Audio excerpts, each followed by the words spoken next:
When exploring the topics of existentialism, alienation, love and sex, objectification, poverty, race, and environmental racism that we covered in class readings, one can use each topic in a series of groupings in order to explain the ideas in contexts that relate to one another and put the ideas into a stratified order of relation.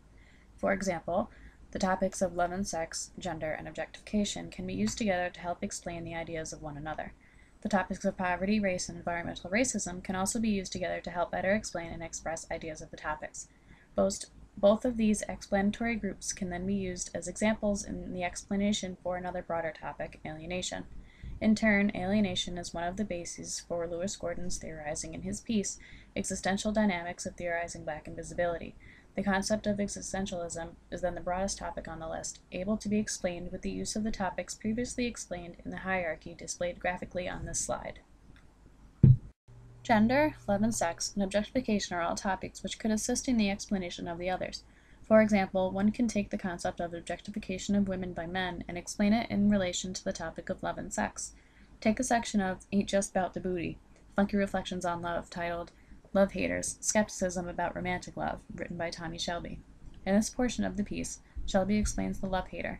The individual, most often in Black urban society, is someone who denies romantic love and believes solely in vulgar love, in other words, strictly sex. Most of Shelby's examples of this kind of individual are male rap artists who express their desire to keep it strictly physical through their music.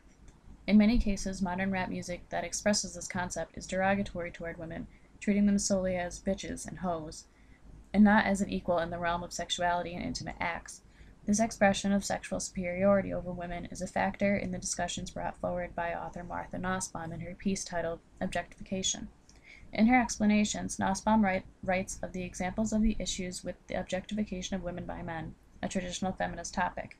According to feminist theory, when a woman is objectified by a man, she becomes solely an object, in this case a sexual object, rather than a living, breathing, thinking, and feeling soul. She is seen as one-dimensional and lacking in free will of her own. When women are subjugated to such a place by men, one can argue that a woman is alienated from the world of men, from the human society in which she lives. We see this all the time in society. Women and even young girls alienated from what it truly means to be a woman, a female human being, in the realm of a male-oriented world. One example of this is how women go through voluntary surgeries for larger breasts or a flatter stomach to achieve beauty, and to be physically and sexually attractive to the opposite sex. Though this does not refer to all women, there is without a doubt a link between such events and the objectification of women by men in our society. Rather than a desire to be a good, caring, intelligent, loving, and moral individual, precedence is put on the exterior and how sexy one can be.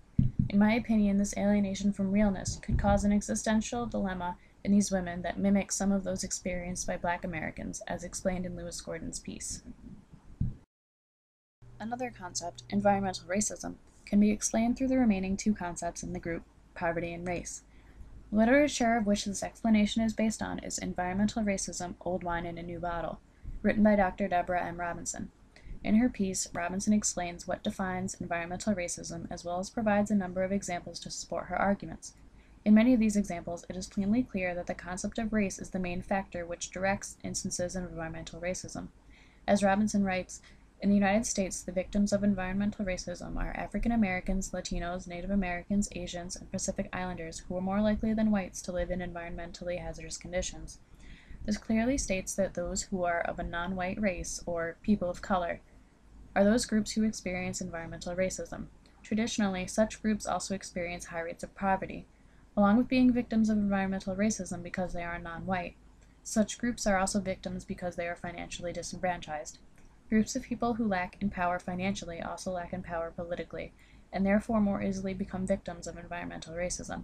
They do not have the power to take a stand against industrial siting, and their best interest is pushed aside for the sake of industry by both governmental and private enterprise.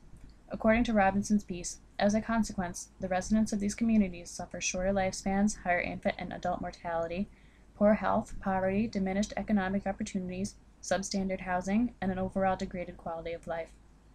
This predicament poses a great threat for disenfranchised groups in industrial America as well as other locations throughout the world. Groups of people who suffer the effects of environmental racism are exploited and, in many ways, alienated from the rights and privileges that others who do not experience the same discrimination have. This experience is an example of alienation of a group of people, in this case the racialized and the poor. This idea of alienation from the group's counterparts and from the societies in which they live can cause discrepancies in the concept of existentialism for such disenfranchised people. Many of the examples and illustrations brought forward by Lewis Gordon in his piece on existentialism of blacks in America can be compared to similar experiences had by those who suffer from the consequences of both objectification and of environmental racism.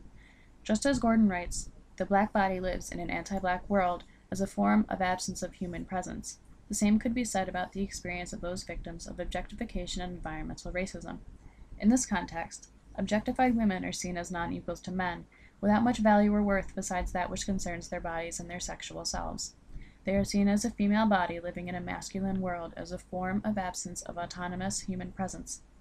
This causes a detachment from reality, in what it means to be a woman, and in many respects a human being, worthy of equality and recognition as an autonomous individual.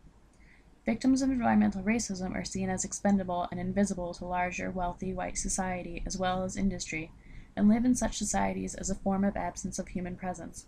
This causes a dilemma within the concept of existentialism for those disenfranchised groups, as they do not see themselves as true citizens, worthy of protection by society, but instead as disposable, expendable, and unimportant people. In conclusion, the two groups of topics of love and sex, gender, and objectification, as well as race, poverty, and environmental racism, while different in topic, are similar in nature in the context of the concept of alienation.